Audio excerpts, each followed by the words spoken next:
Friends, welcome to my blog. Actually, আজি 22 জানুৱাৰী হয়। Natural gas actually expiry হয় আজি, চ' মই এক্সপায়াৰী ট্ৰেডিং কৰিম। এয়া অলৰেডি মোৰ ট্ৰেডটো এক্সিকিউট হৈ গৈছে। এয়া স্ক্ৰীনত 900 প্ৰফিট দেখুৱাই আছে। একচুৱেলি নেচাৰেল গেছৰ ওপৰত মোৰ বহুত বেছি এক্সপিৰিয়েঞ্চ নাই। এয়া আপোনাৰ 1000 প্ৰফিটটো গৈ কিনে মোৰ লছলৈ কনভাৰ্ট হৈ গ'ল। 1200 লছ দেখুৱাইছে। এই একচুৱেলি অপশ্যন ট্ৰেডিং হয়, বহুত বেছি ভলটাইল হয় অপশ্যন ট্ৰেডিং। প্ৰিমিয়ামটো বহুত আপ ডাউন হৈ থাকে।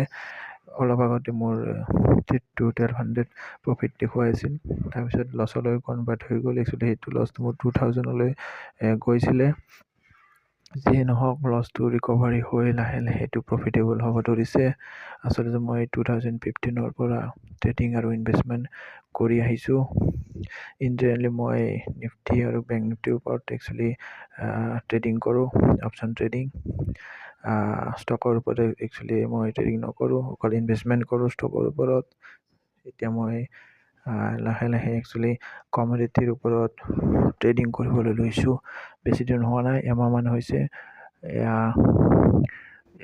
ট্ৰেডটো মোৰ বৰ্তমান মোৰ ট্ৰেডটো প্ৰফিট হৈ আছে।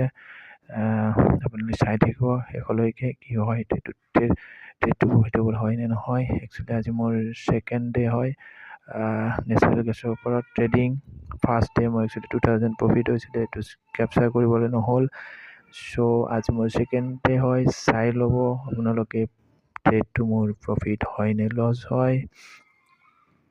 এয়া মোৰ স্ক্ৰীনত 1800 লাভ দেখুৱাইছে, 2000 লাভ দেখুৱাইছে। মোৰ একচুৱেলি আজিৰ ট্ৰেডটো 3000 একচুৱেলি টাৰ্গেট আছে।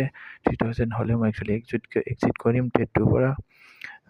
এয়া স্ক্ৰীনত 2600 প্ৰফিট দেখুৱাই আছে। একচুৱেলি মোৰ 2400 লাহে লাহে প্ৰফিটটো মোৰ বাঢ়ি গৈ আছে।